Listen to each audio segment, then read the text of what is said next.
Once you have your slabs rolled out and they've sat for a little while, not for too long, but maybe 15 minutes. So after you roll your slabs, clean up a little bit. You can take your scraps and sort of push them together. You will use them, so you don't want to scrunch them up too much, but you can kind of just like stack them on top of each other so that they can be used later.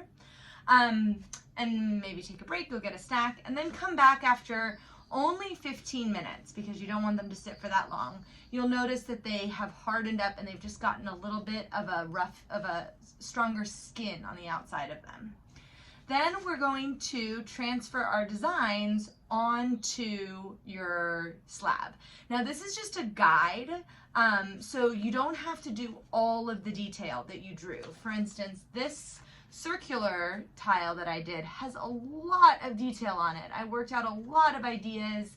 I played with a lot of different kinds of texture, and I'm really excited about it, but a lot of it is going to be raised up and I'm going to build on it. So I might not necessarily need to map out all of it, but I just want to get the idea of what's going to go where. So the best way to do that is place your drawing on top of your tile. You can give it a little rub just to make sure it sticks.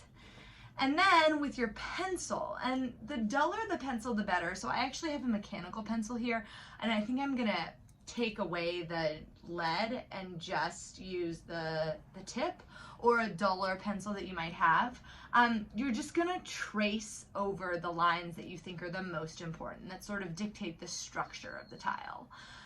Those are the ones that will help guide you and really help you see what decisions you need to make about what parts go first. So yeah, you can just watch along as I draw these out.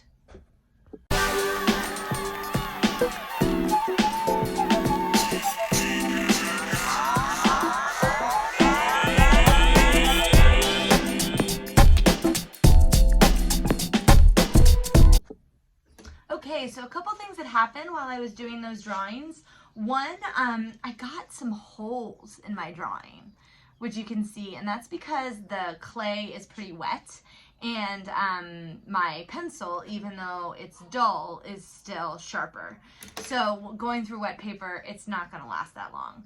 Just remember, you took a picture of these and turned it in. So you will have proof of your design that you can reference back to. It's on the Google slide.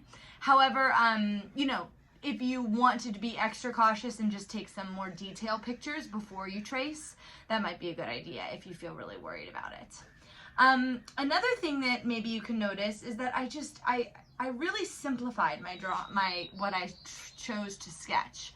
So you can see that I traced the grid that I created here. I traced some of the swirls, but I didn't do any of the patterns that I did inside the grid. And I only did some of the swirls outside. And that's because I just really want to leave some ideas open to what my creativity might hold. I might change my plan a little bit. I know I want the basic idea of this, and I'm going to use it as my guide.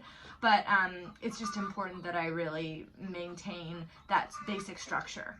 Lastly, I'm using a recycled piece of paper that has some random directions on the back. And you might notice that some of my pen came off on my tile.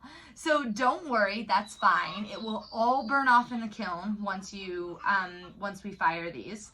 But I just didn't want you to fret about that because it's just not a big deal.